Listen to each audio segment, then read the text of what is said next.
Hello everyone. Now I am going to discuss here your sentences, your imperative sentences. In your previous video, I have given many important tips about your assertive sentences and your interrogative sentences, and I hope you understood it very well. Okay, but now I am going to discuss about the imperative sentences. What is imperative sentences? Here first the definition is given and I am going to speak it. First you know the definition. What is the imperative sentence? Here when we need to express, when we need means ज़रूरत, जब हमें ज़रूरत पड़ती, when we need to express some command, request or advice, at that time we use a imperative sentences. Okay, once again, here when we need to express some command, request or advice, at that time we use the imperative sentence, and that is only the imperative sentence. So the fulfill definition is that when we need to express some command, request, advice, we use imperative sentence. अब मैं यहाँ पे आपको हिंदी बताती हूँ. What is imperative sentence? Imperative sentence मतलब ये होता है जब आप किसी को कमांड करते हैं, मतलब आदेश देते हैं आप किसी को, या आप रिक्वेस्ट करते हैं, आग्रह करते हैं, या फिर आप एडवाइस देते हैं या सलाह देते हैं. जब आपको ये ऐसे कार्य करने होते हैं या आप ये करते हैं तो ये आपके इम्पेरेटिव सेंटेंसेस के अंतर्गत आता है. यही बात आपको बतानी कि जब आपको किसी को एडवाइस देना हो या जब कभी आपको किसी को आदेश देना हो, at that time we use the imperative sentences. Okay, here is some example. I will read it and then your confusion, you will not confuse anything about that. Okay, so we will take the example and we will start from here. The example is shut the door. Shut the door. What is this? This is order. दरवाजा बंद करो. मैंने कहा shut the door. दरवाजा बंद करो. That is your order. Okay, हो सकता है शट द डोर. ओके, ये कभी आपके एडवाइस में भी आ सकता है. ये आपके बोलने के, आपके लहजे में निहित होता है, आपके लहजे में ये आता है. लेकिन फिलहाल यहाँ पे मैंने एग्जांपल ऑर्डर के तौर पे दिया है यहाँ पे कि shut the door. This is your first example. समझने की कोशिश कीजिए. Shut the door. Okay, second point, this is your order. Help the poor. Help the poor. गरीबों की क्या करनी चाहिए? मदद करनी चाहिए. ये क्या है आपका? This is your advice. आप एडवाइस, सलाह देते हैं, या किसी आप अपने परिवार में अपने से छोटों को ही बताते हैं कि मतलब हेल्प द पुअर, हमें हमेशा गरीबों की सहायता करनी चाहिए. तो that come in your advice. Okay, have a cup of T please. जैसे हमारे घर कोई आता है, हम उससे पूछते हैं वो आप क्या लेंगे, चाय लेंगे, पानी लेंगे? वो कहते हैं नहीं नहीं हमें कुछ नहीं चाहिए. तो हम कहते हैं नहीं प्लीज़ एक कप चाय ही ले लीजिए प्लीज़. तो ऐसे बोलते हैं ना, तो वो क्या होता है? वो आपका रिक्वेस्ट होता है. तो that comes in have a cup of T please. Have a cup of T, एक कप चाय ले लीजिए प्लीज़. जब प्लीज़ वर्ड आ गया तो that indicate that it is a request. आप प्लीज़ कब बोलोगे? क्या आप किसी को कमांड करोगे तो बोलोगे कि प्लीज़ शट द डोर? बोल सकते हो कि प्लीज़ शट द डोर. जब आपने प्लीज़ यूज़ कर दिया तो वो शट द डोर ऑर्डर न बन के प्लीज़ आ गया जब, तो वहाँ पे आपका रिक्वेस्ट हो गया. तो please is a request word. Okay, now never tell a lie. कभी झूठ नहीं बोलना चाहिए. ये क्या है आपका? क्या ये ऑर्डर है? नहीं, आप खुद समझिए. No, that is not your order. Okay, तो what is that? It is request या एडवाइस. ये आपका सलाह है, advice. This is your advice कि never tell a lie. I think अब आप देख रहे हो कि इम्पेरेटिव सेंटेंस में हमने ये सब बोला. ओके, फॉर एग्जांपल और भी बहुत सारे मतलब एग्जांपल्स आप ले सकते हैं. जैसे आपने एग्जांपल लिया come in time. Okay, come in time, आपने ये एग्जांपल लिया.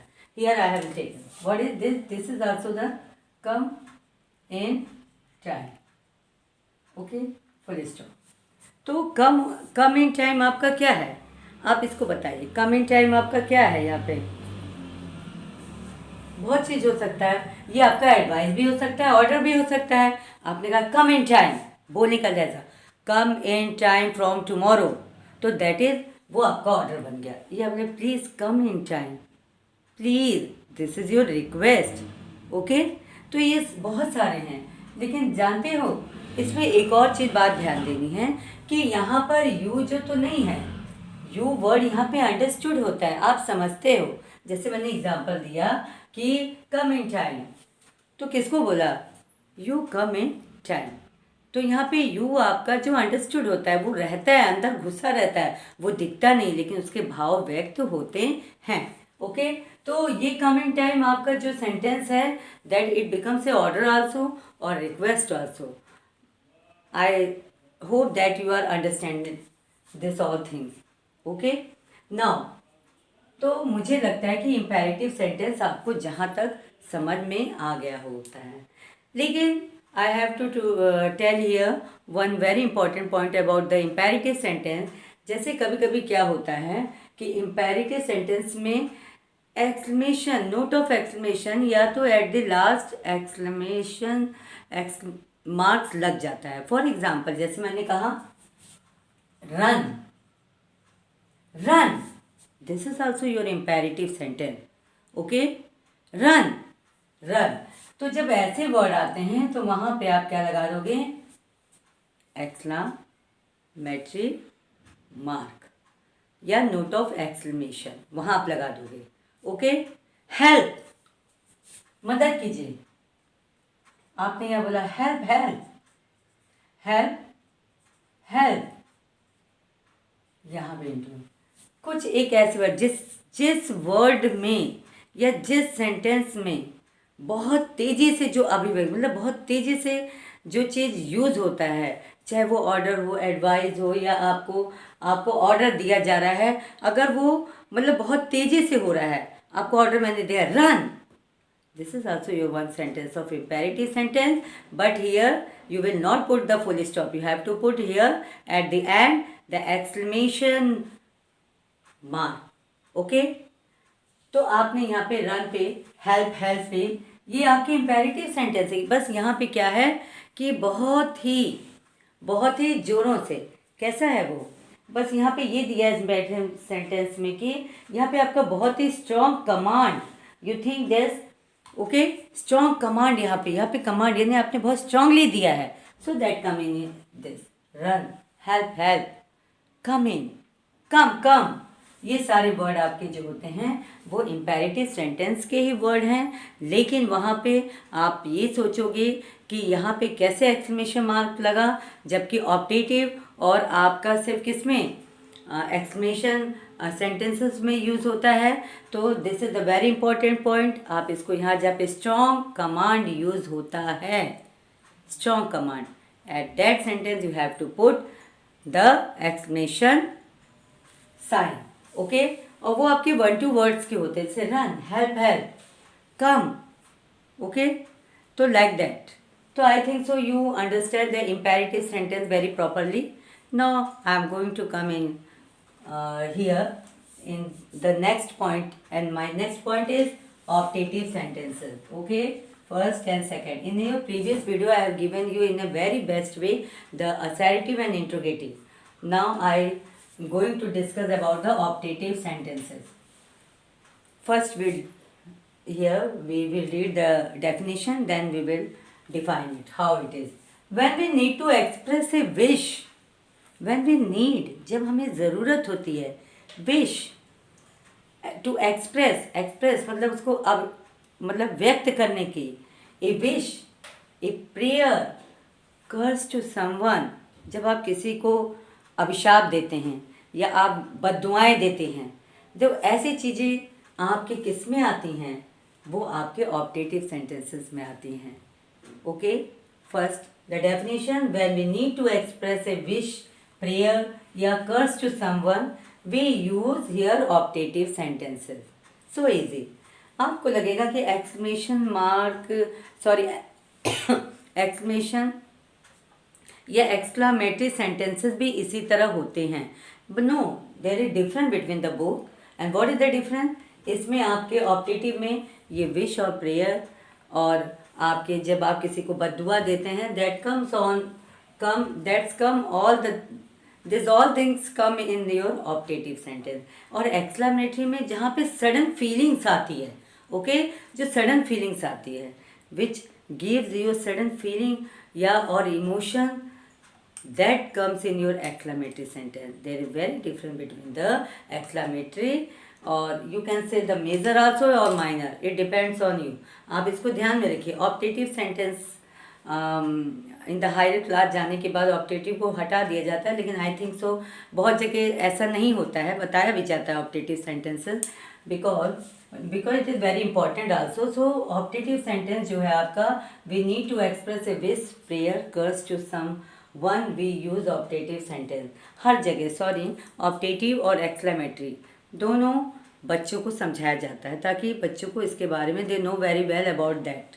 ओके, फर्स्ट तो इसमें मैं हिंदी में बता रही हूँ। जब आपको किसी के लिए विश करना होता है, विश मतलब आप प्रार्थना कर रहे हैं, ओके, विश मतलब सॉरी शुभकामना दे रहे हैं, और प्रेयर आप किसी के लिए प्रार्थना कर रहे हैं, और कर्स टू समवन यानी आप किसी को अभिशाप मतलब आप किसी को बद्दुआ दे रहे हैं। All that all at that time we use the optative sentences. Okay, ये आप पॉइंट याद रखिएगा कि जब हमें किसी को शुभकामना देना हो, विश देना हो, हमें किसी के लिए प्रार्थना करना हो, प्रेयर करना हो, या हमें किसी के लिए curse to someone, we use optative sentences. Okay, तो we will here see first we will see the example, then I think you will your confusion will be away from your mind and you know very well here. So first example is your wish you happy new year. जब आपका happy new year आता है, नया साल आता है, तो आप विश करते हैं ना, wish you happy new year. Okay, तो आप वहाँ पे क्या दे रहे हैं? क्या आप वहाँ पे कर्ज कर रहे हैं किसी को? क्या बद्दुआ दे रहे हैं? नो, आप यहाँ पे क्या कर रहे हो? विश कर रहे हो कि prayer? Wish, this is your what? Wish you a happy new year. This is your wish. Okay. Now, may you be successful. आप सक्सेसफुल होइए। May you be successful. भाई आप बहुत आगे जाइए, सक्सेस होइए, ऊंचाइयों को छूइए. So that also come in your wish. This is also your wish. Okay. ये आ गया may you live long. May you live long. ये आपका क्या हो गया? क्या ये आपकी शुभकामनाएं हो गई कि मे यू लिव लॉन्ग? क्या कहेंगे आप इसको?